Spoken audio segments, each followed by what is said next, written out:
Potato finger বিকেলের নাস্তায় যদি এরকম একটা মচমচে নাস্তা রেসিপি থাকে তাহলে আর কি লাগে। হ্যালো গাইস, আসসালামু আলাইকুম। আপনারা সবাই কেমন আছেন? আলহামদুলিল্লাহ আমি অনেক ভালো আছি। যারা আমার ফেসবুক থেকে দেখছেন তারা লাইক কমেন্ট শেয়ার করে দিবেন, আর যারা ইউটিউব থেকে দেখছেন তারা চ্যানেলটি সাবস্ক্রাইব করে দিবেন। আমি এখানে বানিয়ে নিয়েছি পটেটো ফিঙ্গার্স। এগুলো বানাতে চলুন কি কি উপকরণ লাগে আপনাদেরকে দেখিয়ে দিই। এখানে আমি প্রথমে সিদ্ধ আলু নিয়েছি। আপনারা যতগুলো বানাবেন ঠিক সেই অনুযায়ী আলু নেবেন। আলুগুলো আমি সিদ্ধ করে নিয়ে এভাবে ম্যাশ করে নিচ্ছি। যেহেতু খুবই গরম তাই খুবই সাবধানে করতেছি। এগুলো আমি খুব সুন্দর করে একদম ভর্তার মতো করে নিব।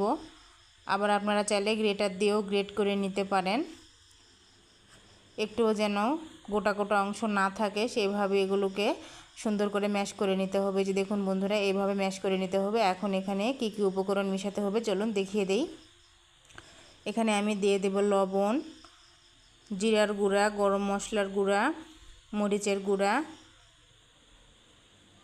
আদা রসুন বাটা দিয়ে আমি এখানে দিয়ে দিব চালের গুঁড়া বাইন্ডিংয়ের জন্য। দিয়ে আমি খুব সুন্দর করে মেখে নিব। এই যে চালের গুঁড়া দিলাম এটার জন্যই কিন্তু এই নাস্তাটা অনেক ক্রিস্পি হবে, অনেক ভালো লাগবে খেতে। খুব সুন্দর করে একটা ডো বানিয়ে নিব, সুন্দর করে মেখে মেখে একটা ডো বানিয়ে নিব। আপনারা চাইলে কিন্তু এখানে কর্নফ্লাওয়ার ব্যবহার করতে পারেন, তবে আমি এই ধরনের নাস্তা বানানোর জন্য চালের গুঁড়াটাই ব্যবহার করি। কর্নফ্লাওয়ারটা তো সবসময় ঘরে থাকে না, চালের গুঁড়াটা সবসময় কিন্তু সবার ঘরেই থাকে। আমি যেই উপকরণটা দিলাম এখানে এইগুলো কিন্তু সব সময় সবার ঘরে পাওয়া যায়, তাই আপনারা কিন্তু খুবই অল্প উপকরণে এই নাস্তাটি বানিয়ে নিতে পারবেন কোনো ঝামেলা ছাড়াই। এবং বাচ্চাদেরকে যদি এই নাস্তাটা বানিয়ে দেন তাহলে কিন্তু ওরা খুবই খুশি হবে। এইভাবে আমি একটা রুটি মানে মোটা করে একটা রুটির মতো করে বেলে নেব। একটু চেপে চেপে এইভাবে আমি বেলে নেব। বড় করে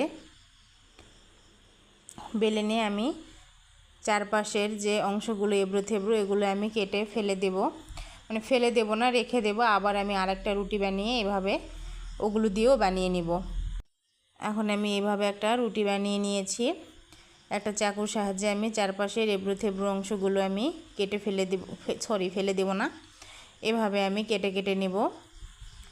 নিয়ে আমি লম্বা লম্বা শেপ দিয়ে এগুলোকে সবগুলোকে আমি কেটে নেব। এই নাস্তাটি বানানো কিন্তু খুবই সহজ। আপনারা চাইলে আমার এই রেসিপি দেখে একবার বানিয়ে নিতে পারেন। আর যারা পারেন তারা তো পারেনই, যারা পারেন না এই রেসিপিটা শুধু তাদের জন্য। অতি সহজেই এবং অতি অল্প উপকরণে এই রেসিপিটি বানাতে পারবেন। এই যে দেখুন বন্ধুরা, এইভাবে আমি লম্বা লম্বা করে কেটে নিচ্ছি। আমি কিন্তু মাঝখান দিয়ে আবার একটা কেটে নেব, কারণ অনেক লম্বা, এত বড় বড় মানে ভাজতে গেলে অনেক বড় জায়গা লাগবে, আর মানে তোলা যাবে না, ভেঙে যাবে। তাই আমি মাঝখানে আবার কিন্তু কেটে দেব। দিয়ে আমি এগুলোকে ভেজে নেব সুন্দর করে তেলে, একদম ক্রিস্পি করে হালকা আঁচে ভেজে নিতে হবে, তা না হলে উপরে একদম লাল হয়ে যাবে কিন্তু ভিতরে হবে না, নরম থাকবে।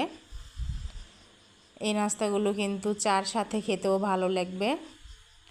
এই যে দেখুন বন্ধুরা, তেল গরম হয়ে গিয়েছে। এখন আমি একটা একটা করে কিন্তু দিব, তা না হলে কিন্তু একটার সাথে আরেকটা লেগে যাবে এবং ভেঙে যাবে। তাই আমি এভাবে দিয়ে দিব। এই নাস্তাগুলো যত চিকন করে কেটে নেওয়া হবে ততই কিন্তু খেতে মজা লাগে। আর ভেজে নেওয়ার পরে যে কোনো একটা সসের সঙ্গে পরিবেশন করলেই কিন্তু হয়ে যায়। এভাবে আমি উল্টিয়ে পাল্টিয়ে খুব সুন্দর কালার করে আমি ভেজে নিচ্ছি।